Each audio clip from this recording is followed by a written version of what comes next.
Hello there, it's me, Godzilla, and Manila up here. He won't say anything, okay? But he's just here because he's a mascot. Now, dun dun dun, son of Godzilla. Yeah. Now, this movie has both a lot of fans and a lot of, well, negativity. Let's start off with the fact that with the humans. Let's start with the humans first. The humans, yeah, they're likable. Yeah, they're a bunch of scientists, one reporter, and one native girl from an island. It's all nice, and yeah, the characters are decent. Yeah, you like them. As for the plot itself, it's quite original. The scientists want to create a device that can control the weather of the world to, create more vegetation. That's a neat idea. And yeah, so the plot is original. That's good. Now, as for the monsters themselves, we'll get to them. Now, to start off with the Godzilla suit. The Godzilla suit, well, yeah, the suit itself is fine, but it's the face. The face looks a little bit derpish. Yeah, derp. That's how I'd see it. It's not bad, but not the best Godzilla suit I've seen by far. But it's still Godzilla, so that's good. Now, for the monsters themselves, we've got 3 giant praying mantises and a giant spider. That's right. We got more mundane villains like Ibera. Start off with the mantises. I actually like the idea of the mantises. Yeah, they may not be as powerful as Ghidorah, but they fall in the same category as Ibera, as they're natural predators, so they're villains by nature, whereas Ghidorah is a villain because he enjoys destruction. So yeah, I like the idea of the mantises. They're just bad guys because they're naturally predators. So yeah, the mantises, they're good opponents for Godzilla. Not the strongest, and Godzilla does take them down easily, but yeah, they're good monsters in my opinion. As for Kumonga himself, yeah, Kumonga is pretty awesome. He's not as powerful as the other monsters, but just like Ibera, he has his own tricks. Meaning that he can spit webs from his mouth.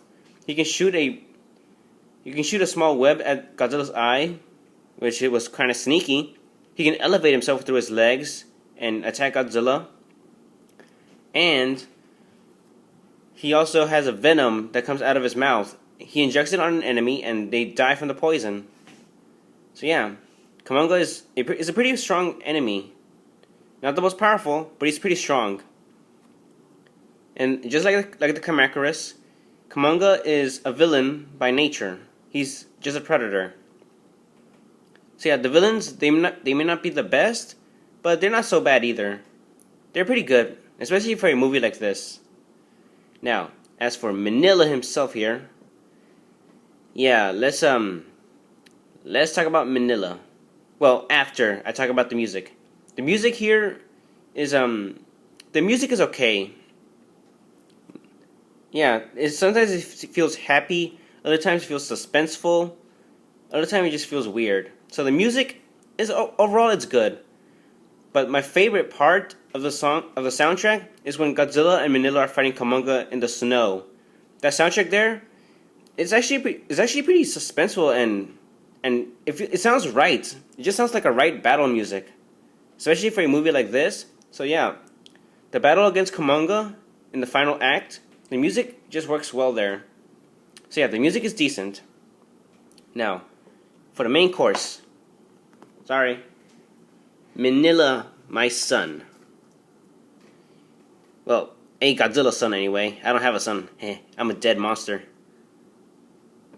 Yeah, Manila himself. He's not exactly the cutest monster around. And it's kind of rare to find a cute monster, but yeah, Manila, he does have the requirements of a Godzilla-like creature. He has like miniature spines like me. Yeah, miniature spines. And he's a reptile. And he's bipedal. And he can breathe atomic fire. And that's about it. His color, yeah, his color is different. But the color is no problem. But is his face? Only a mother could love that face. Literally. But hey, some people like it, so yeah. As for his role in the movie, aside from being Godzilla's son, he causes more trouble than he helps. He's the one who awakens Kumonga. He can barely fight against the Kamakuri, and only in the end, when his father's in trouble, does Manila actually fight Kumonga. And like father and son, they defeat Kumonga. So yeah, Manila doesn't exactly help out that much, but by the end, he proves himself to be a very helpful character. Only when necessary, though. So yeah, Manila, he's not the best characters, but he's not that bad either. He falls in the line of the little sidekick that that wants to help but only causes trouble, but by the end manages to pull through. That's who Manila is. Now, I personally do not have any negative ideas about Manila. He, in my opinion, he is a worthy son of Godzilla. All he needs is just training, and learns how to be useful once in a while.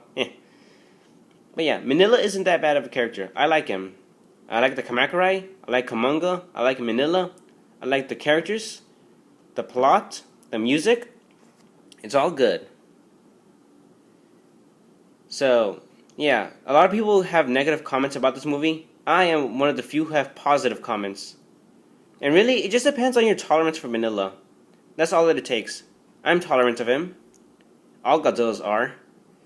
And that's about it. So, I will give this movie 4 out of 5 stars. 1, it's fun. 2, the plot is original. 3, the villains may be mundane, but they're still good. And 4, Manila proves himself to be useful when the time comes. And 5, everything else. So yeah, that's my opinion. 4 out of 5 stars for Son of Godzilla. And if you're mad, well, too bad. I love it.